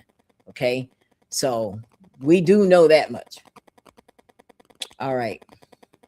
The medical examiner is going to give a cause of death, and it will either be homicide, suicide, or accidentally. Which one do you think it will be? I'm glad you brought that up. That is correct. They have to pick one, because in the Anton Black case, you guys remember I talked about the young man that was 19 years old over in Maryland, and his initial cause of death was accident, but they had to reclassify it. You know why? Because the family fought back. They didn't buy it. And they had their own expert to prove positional asphyxia. See, the police departments, they hate those words. They don't like excessive force, and they doggone sure don't like positional asphyxia. That's why they got to make you think he was live when he got in that car. Okay? So Billy Mosley says, I'm looking for, I don't see it. I'm gonna post it on my page tonight, guys. So everybody, please follow me and look on my page. I'm gonna post it there so you can see it. But that was it, what I just saw. Just type in what was it I just said? Type in. I said type in demand DOJ investigation. Just type that. Demand DOJ investigation in Monroeville. Demand DOJ investigation in Monroeville. And it's going to pop up for you. Just click on it. That is the petition. Okay. But we're gonna get more organized stuff with that. I just wanted to roll it out tonight because I wanted you guys to see that yes, we are doing something. We're not just getting on here talking and about what we can do. No, we're gonna do it. It ain't about what we can do, it's gonna be about what we can done, right? So we need to sign this petition. We need at least a certain amount, and then there's gonna be a letter drafted to the Attorney General. Because he's been tagged on a lot of these conversations anyway, right? He's been tagged on my posts, him, Shamari Figures, the senators, both senators. So he's familiar, I'm sure. The calls that are being made to Congress. So this is not something that they're not getting. All right. Alice says they didn't think that no one would care because of his past. Exactly, Alice. Exactly. They thought that this would just be another dead black man. Nobody's going to care. Nobody's going to march for this one. Nobody will even care. They'll stop talking about it after a week. Well, you were wrong on that one. Yeah, you were wrong on that one because we're kind of tired of it, and thank God. God bless the person or persons who videotaped this. I hope there's more footage out there. I hope there's more footage out there where people got different angles so that we can literally see how he was in that car, right? Then I hear that there's some video footage of stuff from the projects because they have that housing place, that public housing is that they have a camera in one of the rooms or something, one of the buildings. But I don't know. I don't know what the evidence is. I just hope that when SBI investigates this, they're able to see from different angles what really happened with those police. But like I told you guys, I want y'all to keep remembering this. Stop making it seem like you got to wait on SBI. That's a lie. That's another narrative that police department like to give. That's why the mayor won't speak on the video because he's blaming it on SBI, hoping it'll buy him some time, hoping it'll die down before SBI gives it. Who knows? SBI might be done with the investigation. I'm just saying. Now, I'm just being messy now. But it's true. It could be. And we just don't know. How would you know anyway? How do you know it's not over? How do we know that the mayor isn't sitting on this waiting to announce it because he wants time to pass? And maybe that's why he sent those officers back to work. Because I can't see. I mean, I say a lot of things about Mayor Andrews, but one thing I don't think is he's slow. And he may have said, you know what? I feel safe sending these officers back because I already know how SBI is going to rule in this case. So there's not going to be any blowback on me because they weren't liable. Yes, but it's not over, Mayor, because they also answer to the state. They don't just answer to you. They answer to the state because you also answer to the state. So guess what? Everybody got a boss. Everybody has a boss, including Mayor Andrews. Okay? Who is his boss? Attorney General. So Attorney General, this is what we're saying to you tonight. I hope that you're watching this video and we're making a plea to you based on this petition that we're just not happy anymore with this mayor and his decisions to bring back these officers, even though they were involved in a death in police custody. We understand that it's being investigated right now. However, those men dragged him for the whole world to see like he was a dog. And if you guys really think that you stand by these officers, prove it. Yeah, just prove it then. That's all. And we can be like, well, the law says it's okay to drag. And, if he's unresponsive, it's okay to not render aid. We know that's a lie because we know that people are winning lawsuits because of it. Just saying. All right. His death was caused by the hands of someone else. It is a homicide. So it looks like the general consensus here is that people think that the police did it. Okay, this is okay for you guys to render your opinion. When the police came to my house, it was a child support warrant. They tried to get me to take the warrant, and I wouldn't. Okay, did y'all see that? Sharon is speaking now. She's saying it was a child support warrant. You mean to tell me y'all were looking for this man and chasing him through the woods for a child support warrant? For real? Oh, let me find out that's really true. Let me see the paperwork that it was a child support warrant. We're going to blast that all over media. A child support warrant? Come on now. Come on now. All right. Thank you. I hope you found it, Billy. All right. Let's bring you back, Rochelle. We'll try it again. We'll try it again. The show's almost over, man. I really apologize. This phone I got and being over this way where I'm at, it ain't connecting too good. It's okay because, you know, I wanted you here and we knew this was a possibility. But while we got you here, I want you to tell me something. What do you think? Do you think that what do you think about the Narcan? What do you know about Narcan and what do you think about them administering it? And do you think they administered it too late? Yes, I think so. You know, because from the jail house and from where he was at, that's a little distant, you know, in the community of Clausell in that little town.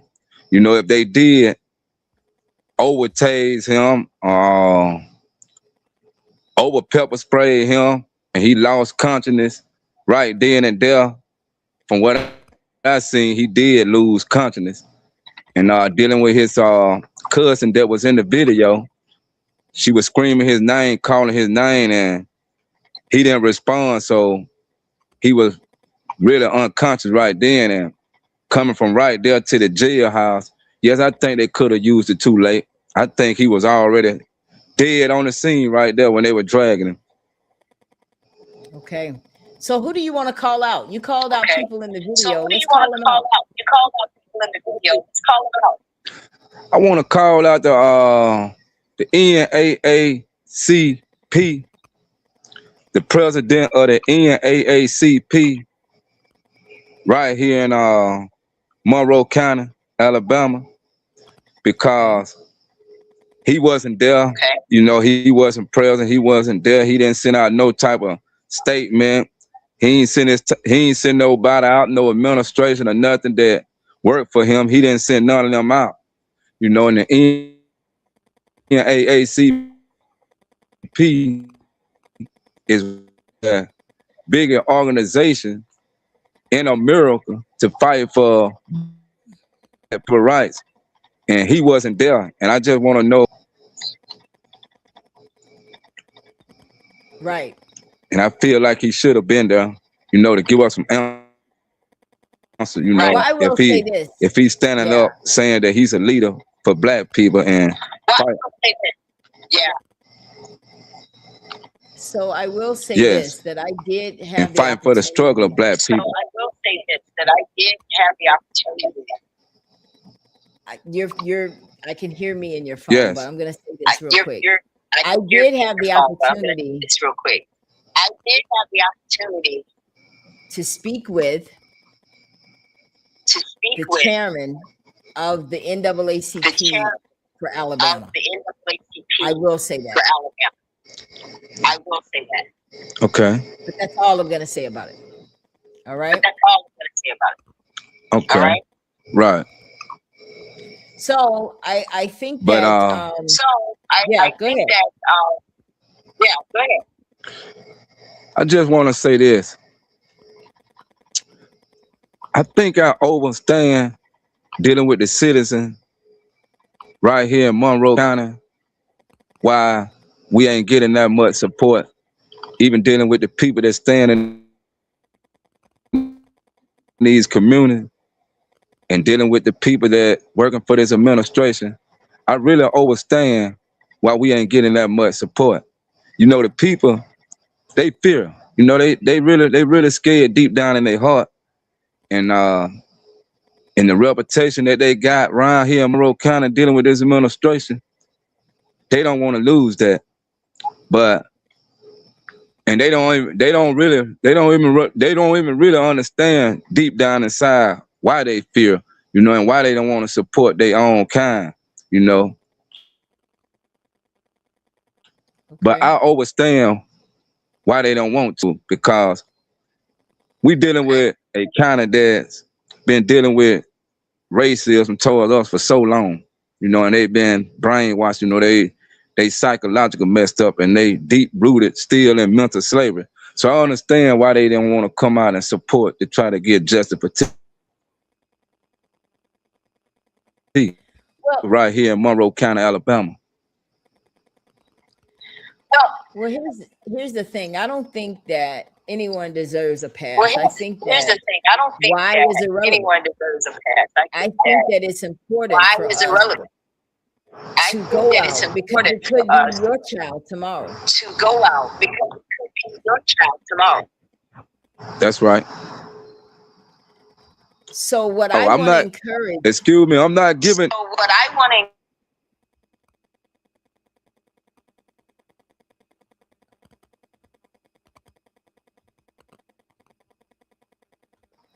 Okay, okay, go ahead. Yes. go ahead.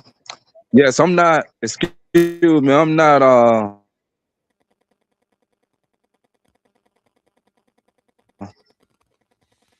Giving them no pass.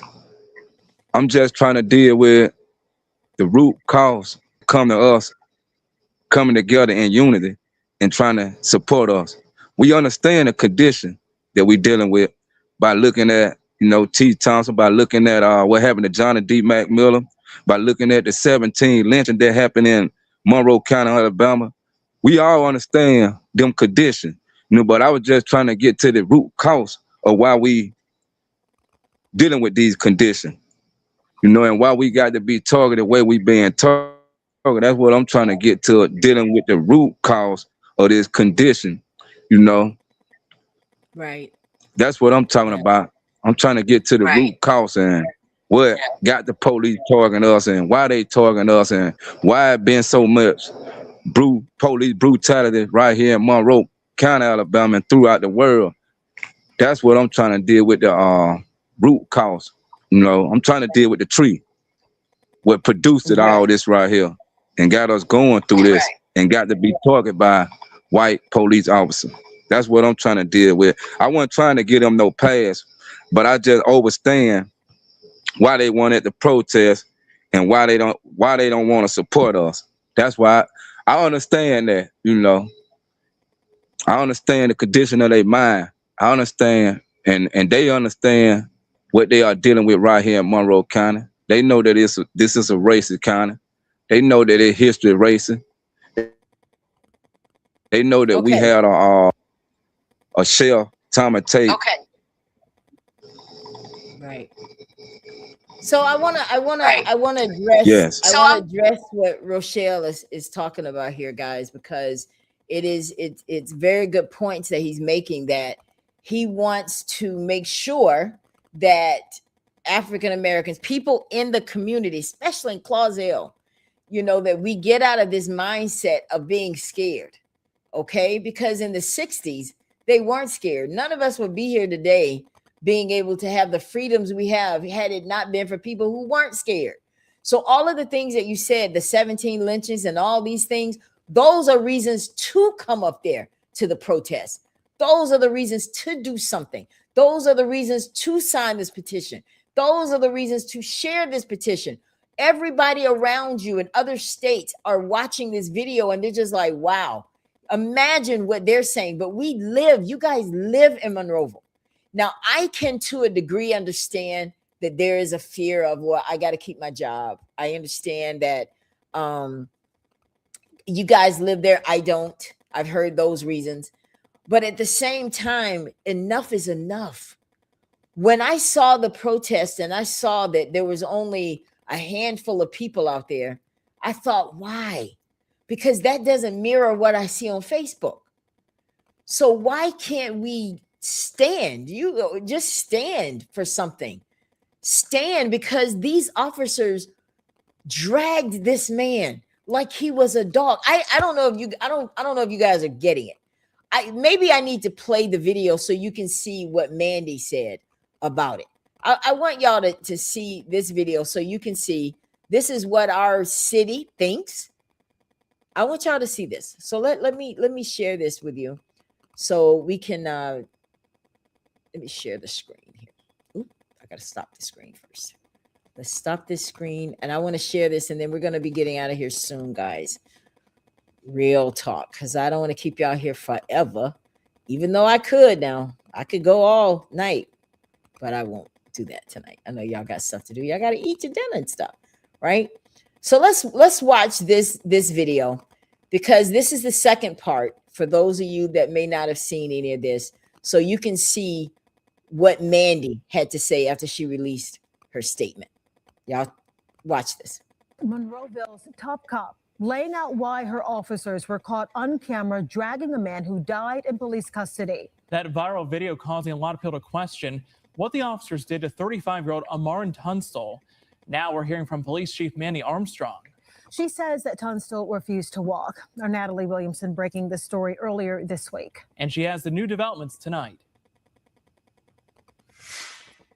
Lenise and Cameron, it's been more than 72 hours since Ammarin Tunstall died while he was in the custody of the Monroeville Police Department. And tonight, for the first time, the Monroeville Police Chief is giving their side of the story. Tonight, Monroeville Police Chief Mandy Armstrong is explaining why her officers were dragging a man who died about an hour later. This viral video shows Ammarin Tunstall being taken into custody Monday afternoon on Crow Avenue. Chief Armstrong released a statement late this afternoon saying, quote, Mr. Tunstall was talking with officers and alert, but refused to walk.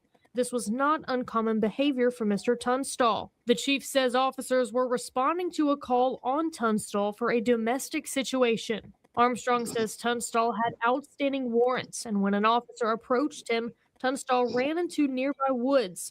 Police say he was eventually taken into custody, quote, without incident. But one of Tunstall's family members disputes that claim, telling me earlier this week that officers pepper sprayed and tased Tunstall multiple times. Tunstall's cousin, Selena Thomas, says she witnessed officers pulling him from the wooded area. He was on his knees, and I asked the officer, could I speak with him? He told me no, because I called his name. He didn't respond. They threw him back on the police car, face down. The chief says Tunstall was talking to officers when he got into the police car. The chief says once Tunstall arrived at the Monroe County Detention Facility, he was unresponsive.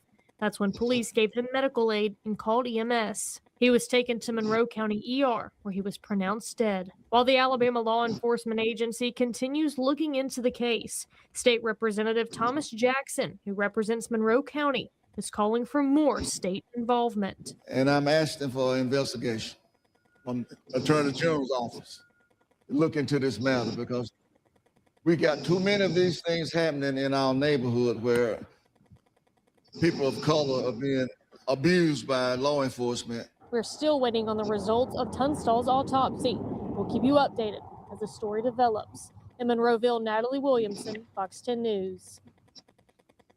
Congressman Shamari Figures reacting to this investigation on social media. He said, quote, my office has received calls regarding the unfortunate death of Ammarin Tunstall. I've been in touch with local officials, and I have been informed the state is investigating this matter.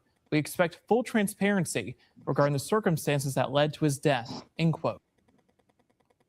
First at this hour, state investigators have confirmed regarding the circumstances that led to his death. Okay. You have a lot of feedback, Rochelle, in your phone there. Okay. So you guys saw that. So listen, Mandy says without incident. I see the reason I like to break this down, because I need you guys to see just how they play on words. I just caught that there in this article. They said that when he arrived at the jail, he was non-responsive. Okay. She also said when they put him in the car, he was talking. So Mandy has to create this narrative that the police arrested him without incident and that he was talking in the car, and he just so happened to become unresponsive when the jail people saw him. You see, she's playing on those words to keep from a lawsuit ensuing. Because if he was not alive when he made it to the jail, now who do you think is 1,000% responsible? MPD. So she has to make it seem like he had a little life still in. But now, wait a minute, Mandy, you just said he was talking. So he went from talking to having to get Narcan within the 30 minutes. It's not adding up. The math ain't mathing, Mandy. It's not making sense. Okay. Then you get there. So you're telling me that the MPD didn't know to call and get some assistance until they made it to the jail? Listen, I'm not making this stuff up. Y'all see what I'm talking about. All right. Root cause. Skin color. If the police would have seen two men dragging a man down the street, the police would arrest the two men. Right? The police are waiting for it to go away, but I refuse to let it be swept under the rug. I'm not going nowhere. Y'all heard it. That's the mama talking. That's a mama bear right there. And I know that his grandmother is watching as well. So I just want to say to both of these women that, you guys stay strong, stay connected, stay with each other, stay supportive to each other while we try to take care of this. I appreciate you for believing in us, Sharon, to continue to cover this, because I gave you my word, and my word is bond, and we're gonna see this thing through, guys, but we can't do it alone. I created the petition, true.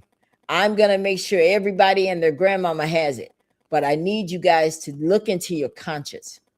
I want you to think about what you saw. I want you, when you get that petition and decide to put your name on it, I want you to say, you know what? That could have been my son. That could have been my grandchild. And what they did was wrong now. Now, we're not saying that we already know how this is going to come and that there is drugs in his. We don't know any of that. What we do know is that we can demand the Department of Justice to look into it. You saw what Thomas Jackson said, right? You saw what Shamari said. They're receiving phone calls. So thank you to those of you that are making those phone calls every day. You're calling. Keep doing it. We have a myriad of things going on. We got the petition going on now. You have the protest. I don't know when the next one is in Monroeville, but we don't just have to do that. We don't have to just do one thing. It's not an end all be. No, there's not just one thing. No, we're going to come from different angles, and you never know where we're coming next.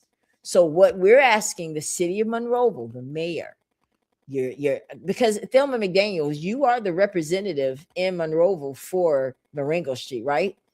I haven't seen you try to propose anything to the city council. Listen, guys, let me tell y'all something. If there's any laws or ordinances to be made, you know who is responsible for that in Monroeville? City council. Oh, yeah. Thelma McDaniel doesn't have to wait on the mayor to tell her what to do, because if he has to tell her what to do, she doesn't need that job. Okay? If you city council representatives need to be told to ask for something for your community, then they don't need you. And I'm saying that with all love and respect that I can muster up. Okay? You can ask for something. You can say, moving forward, mandate, we want all body cam to be mandated. Within 24 to 48 hours, it needs to go to the family. You can do that. All you got to do is petition it. That's all you got to do. Request it. Put something in writing. I mean, this is your job. You've been there 4 terms. You don't know how to ask for something? Or because if y'all just sitting up having your little meetings and just sitting there and letting people and just talking about the good stuff and getting a light pole and a sidewalk every now and then, that's not making a difference. You have a man that died in police custody in your district. In your district. And you're telling me there's nothing you can request? You can't think of nothing? Not nothing. Not one thing can you think of that you can ask to be different so it doesn't happen again? Oh, but I know, I get it. You just think maybe giving some money, giving a few dollars here and there, that's enough. That makes you look like you're doing something. Anybody can do that. But it takes a real leader to step up and stand out when you're called upon to do it. Where are the ministers? Why can't you guys go and sit with his mother? Sharon, has any ministers in Monroeville? Has any minister in Monroeville knocked on your door to pray with you? Pray with your family? Anyone? When did we stop doing that? When did we stop going to that grieving mother and talk to her and pray with her? When did we stop doing that? When did we stop showing up? Because Martin Luther King did it. Martin Luther King didn't have a problem showing up when he needed to be. Whenever something went on in the community, he didn't have a problem speaking out about it. He wasn't worried about this and that and whether they liked him or whether they're going to ask him over for Sunday dinner, or if when they get in a city council meeting, it might or may not be a little uncomfortable. He wasn't worried about that because he knew what he was there for. What happened? What happened? Who are the community leaders in Monroeville? If you can't get NAACP out there, you can't get any ministers to get on this. Why? Are y'all judging this man? But I see y'all didn't have a problem going to the sheriff, to the sheriff's office and minister to the people in jail. I tell you what, here's an idea. Why don't we minister to young men before they go to jail? How about that? Right? That seems like it could be better. Not knocking what they did. That's great. But these guys are in jail. They're willing to listen to you. But so are the young people that are out there that are shooting up Monroeville. How about we have a hallelujah meeting and let's go try to get all these kids to stop shooting up the city of Monroeville. Let's go do that. Let's try to do something in our own community as well to try to make it better. But in this situation right here, Monroeville, hear my heart when I say this. We are in this together. I don't live in Monroeville. I don't. I have no dog in that fight. I'm not there. What Mayor Andrews does doesn't affect me here in Orlando. It doesn't. But this is still my community. Okay? And I still love my community. And I'm going to continue to fight for my community as long as God puts air in my lungs. I'm going to continue to do that. But I can't do it alone. Pastor Joshua Buford can't do it alone. This man comes from Montgomery and goes to Monroeville so that he can try to fight this with you guys. And y'all don't show up. That needs to be the last time that happens, guys. Y'all need to all sign this petition and then stay tuned for the next thing that we're going to do. Every time we come with you with something, support it. Because we're going to get all these signatures we need. And then we're going to the Attorney General. We got to. We have to do it, guys. We got to do something. Don't just sit here and wait. No, be proactive, not reactive. Okay? Proactive. So I asked Sharon a question. Wait a minute. Let me go back up here. I want to make sure that she's answering the question that I asked because this is crucial. I want y'all to see it. The mother of the young man is here tonight. Let's see here. The police are waiting for it to go away. Okay, I got that one.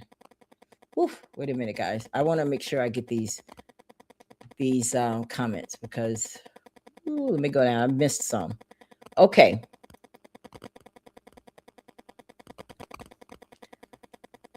James says the official cover up from the top.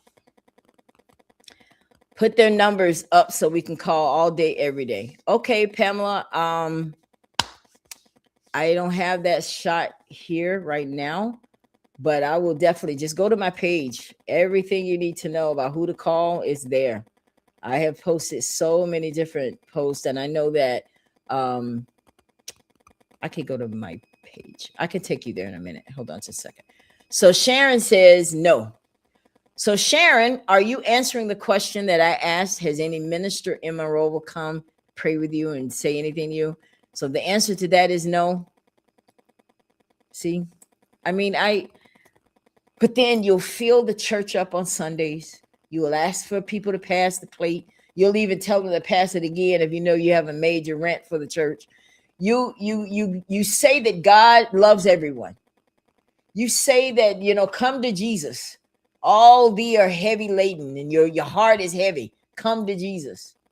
Come and come to let the doors of the church open up. Okay. God bless America. All this stuff that you're saying and enticing people to come, and you're preaching love, but you can't just preach love without showing love. And it would have been nothing. This really breaks my heart. Do you see this? It took nothing to go and hold this woman's hand and just pray with her. You don't know where her mind is. You don't know anything. Because I guarantee you, if that would have been somebody else, you'd have been sitting in their living room. You've been sitting in their living room, and you probably even got a picture of it so you can put it on Facebook. Bible tells me that whenever you do it for the least of them, you do it for him. Problem is, the least of them are the people we do the least for. This man has to have his own thing with God. That's not your job to worry about that. This man was dragged along like he was a piece of trash, thrown into the back of a police car. I have to say it because y'all act like you don't see it. I got to say it.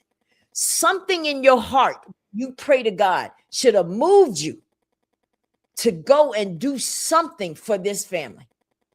If it was nothing but just to say a kind word, sister, can we pray with you? Is there anything that our church can do for you?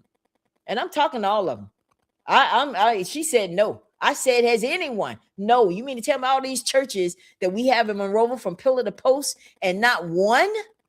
Not one. So fit to go and I'm going to get off that. Unbelievable.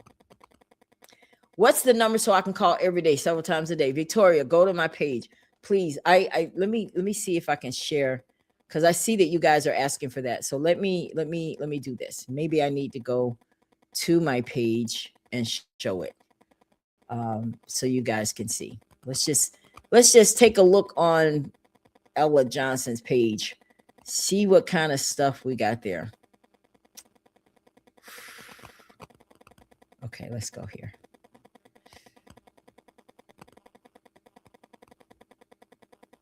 I wish I could have, let's see here. It's got to be here somewhere. Let's see. I want to get down to it on my page. I wish somebody could send it to me real quick because I have all right, hold on just a second. I'm going to get that for you guys. I should have had that because I wasn't planning on going into that too much tonight. But since you guys are asking for it, I want to make sure that you see it. Because I know that that's part of a lot of our issues is not really knowing that these are the things that we could be doing and should be doing. I'm almost going to get to it. Hold on 1 second. And I'm going to show it to you guys on the screen here. Give me 2 seconds because I want y'all to take a look at this and yeah. Hold on. Woo. I wish somebody could have dropped it to me. I'm almost there. Hold on 1 second.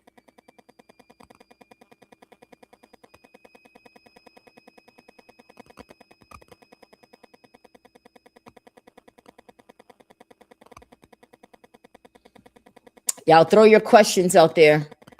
Ask me some questions that you guys have been thinking about as far as this case is concerned.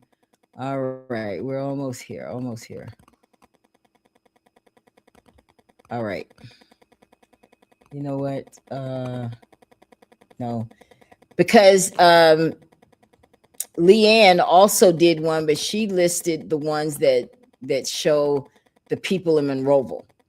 And I did one where you can call your congressman and those kinds of folks.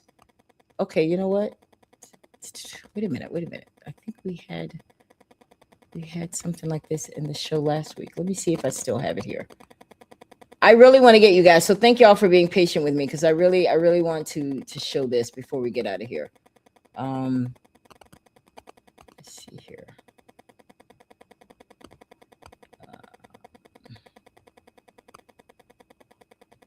All right, guys, I'm going to have to post it on my page. I'm sorry. I don't want to take up my time on this because I don't want, we'll post it. Okay. I promise you guys, we'll post it. So look for that tonight on my page. We'll post it so that you guys can call your representative, call Shamari, call your senators. You have 2 senators. Katie Britt is one of them. And of course, Tommy Tuberville, he's running for governor. So you call these people to death. I'm talking about not just call them, call your local people too. Call the Thelma McDaniel's office, call the mayor's office, call them, email them. All of that information is available, but I'm going to post all of guys again so you can see it for those of you that are interested in doing that, because this is how we get it done. I mean, get them annoyed. I don't care if they say, look, you've called us. You don't need to call me every day. Yes, I do. I'm going to call you every day until you announce that, hey, listen, this is going to be on the agenda at the next city council. And when they put that agenda out there for what's going to be discussed, y'all make sure y'all show up, pack the house. They may not let you speak, but show up in volume at the city council meetings. Y'all got to start getting involved. If you want to see it different, okay, you got to be different than you've ever been before in Monroeville, because this is a new day, and they're not going to care more than you do. They're not going to do that. You got to care more than they do, but you got to put in the work. You got to put in the work, guys. Listen, I hope that you guys have enjoyed this broadcast tonight. I hope that we've been able to give you something. I hope that you guys, here you go, Rochelle. Are you there? Yes, ma'am. Yes, ma'am. All right. We're getting ready to get out of here. So what are the final words that you'd like to offer from this broadcast tonight? I know we've been in and out with you tonight, but what would you like to say to everybody before we get out of here?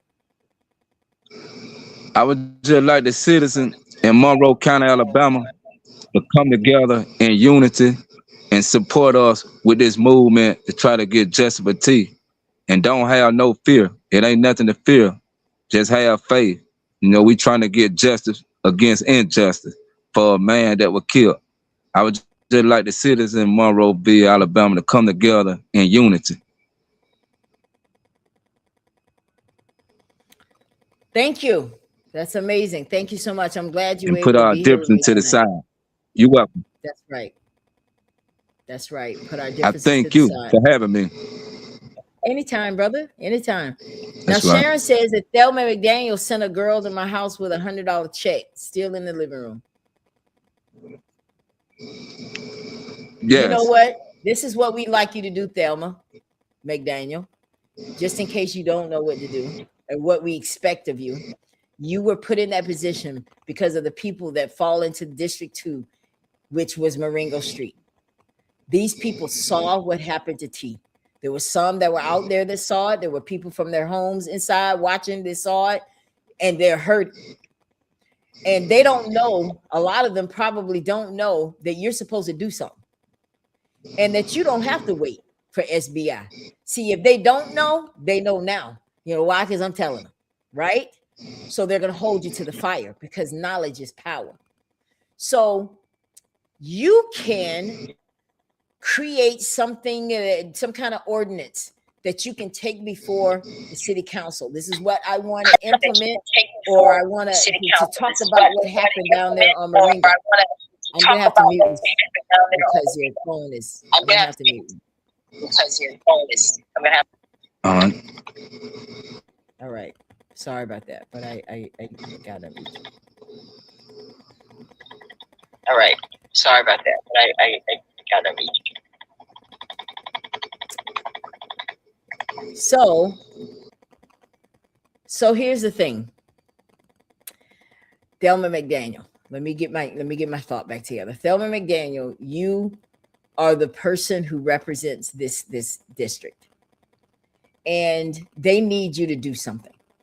They need you to, act like you care. We appreciate the $100 that you gave Sharon. That's great. Still in the living room, which means she didn't use it. Not saying she's not grateful for it, but what she needs is for you to go back to that city council and be bold enough, because you get paid for it by the citizens of Monroeville. We pay for your boldness. They pay for your boldness. I don't pay a dime. They're paying for you to be bold enough to do something that's going to affect change in that district. Think about it. You can even Google it and ask what you can do, what would be good. I don't care how you arrive at something, but do something. You can and should do something. You can go back and say, I want to mandate body cameras. You can go back and say, we want to make sure that we have A, B, C, and D in this community, just so we can make sure things are handled. We want to make sure, there's something you can do. I'm not trying to tell you how to do your job, okay? But you don't just have to go along. You also, city council members, guys, if y'all don't know this, the city council is also the one with the purse for the city. That means they're the ones that's responsible for the budget. They can say yes, no to whatever monies go into your areas. Y'all got to show up, though. This is what I don't understand about people that don't show up when decisions are being made in the place where you live. They are making it. If you don't show up, who do you think is going to get all the money? Where do you think it's going to be allocated? Just saying. She needs to be doing more than getting y'all sidewalks and street lights. Not saying that she doesn't. I am not saying that she doesn't. Let me make that clear again. I don't know if she's doing that, but I do know that what we need in this case, like I said, everybody is responsible. Nobody gets a pass. All right. So let's go on. That's a shame. No pastors. I think so. People are saying, I'm sorry, Sharon. I am too. All those churches in Monroeville and not one pastor. Come on. Now I know Joshua, he's a pastor, and I don't know if he came and prayed with you, but I know that he's supporting because he did the protest and he met with them and all that kind of stuff. So he's one.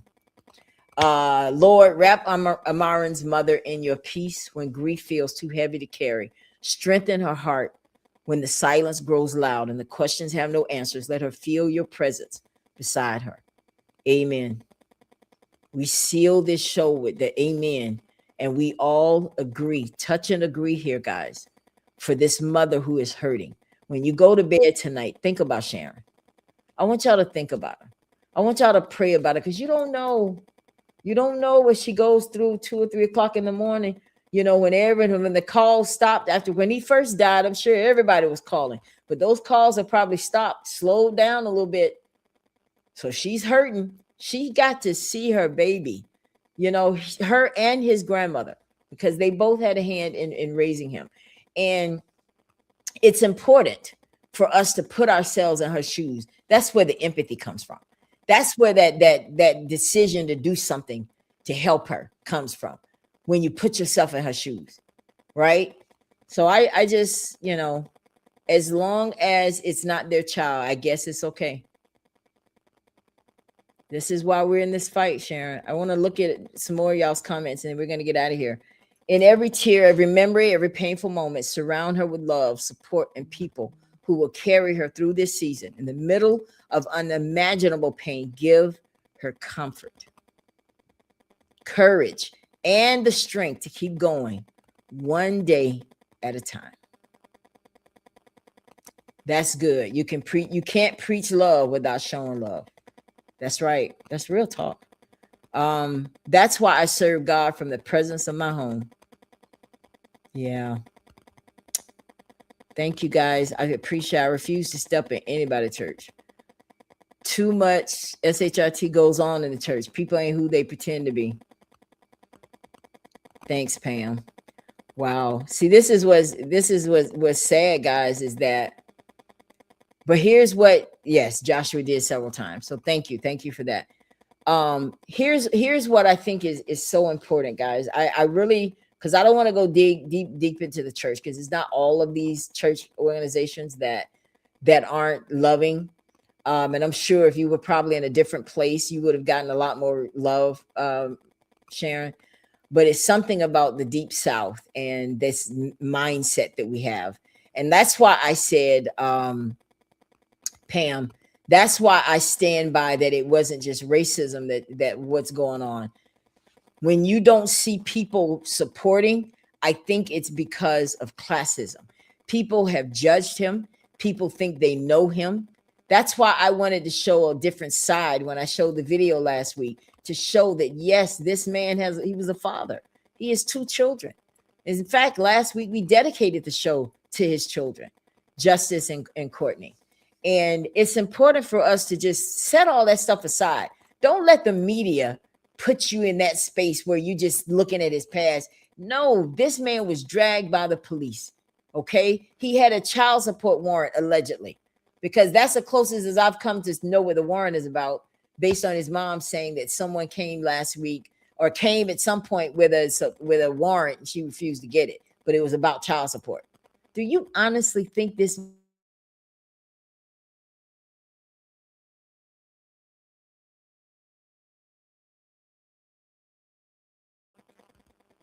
So we are going to get out of here. I think I've shared everything, guys. Remember, this is what this is what the petition looks like. I want you guys to go there right now, every single one of you, and not only sign, but share it. Share it to your timelines. so that you can explain, share that and share the show so that your friends will know why they're signing the petition. Okay? Release body cam footage, justice for Ammarin, in the blue wall, family needs answers. Did you see video of how police dragged T? Sign the petition. Okay? He died in police custody. March 30th, 2026. Chased, dragged by police. Right? So I think it's important for us to sign this petition. And I want you guys to see, because this is what we're all about, action too. I want y'all to see there are 2 petitions over there right now that I started. And I want you guys to see. The first one was Johnny D. Johnny D didn't kill Rhonda Morrison, so who did? Reopen an investigation now. That's over there as well. Now, we didn't really do anything with that. Time will tell whether we move forward with that. But you guys did sign it. So now we need you to do the same for this one. Demand DOJ investigation of Monroeville police custody death. That is the title of the petition. Demand DOJ investigation in Monroeville police custody death. Okay. So I hope that you guys are able to find it. But now that we've unveiled it here on the broadcast, now I can start sharing that everywhere. But I need you guys to help me do that. Most churches stand and march with the community in their area. Most churches do. Most churches do. That is absolutely true, James. All right. So we're going to get out of here, Rochelle, for real this time. Wow. That's the hard part of trying to have a show. And then you have someone who has, in an area where there may be a storm or something. So he apologizes for not being able to be here like he wanted to tonight, guys, but that's okay. We'll get him another time. Who knows? Maybe I'll go to Monroeville and interview him and anyone else. So I appreciate you guys for tuning in to tonight's broadcast. It's been real. I hope that we are getting something out of these conversations. I hope that you now feel more empowered that yes, your voice can matter. You can make a difference in Monroeville. Just start tonight. I'm going to post these things so you guys can start calling Congress. Share, right? So I appreciate you guys for tuning in to the Ella Johnson Show. We are going to get out of here. Thank you. Have a great evening. And let me make sure that I have said everything that I wanted to say. I think we covered it all. We covered a lot tonight, right? So have a great night, and I'll see you guys next time. Thanks for watching.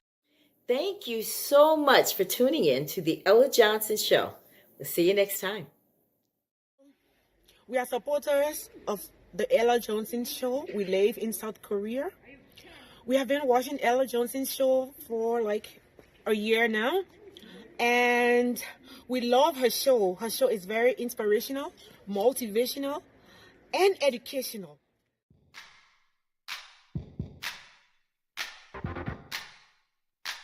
If you would like to be a guest on the Ella Johnson Show, send an email to theellajohnsonshow@gmail.com or send a text message to 407-334-6997.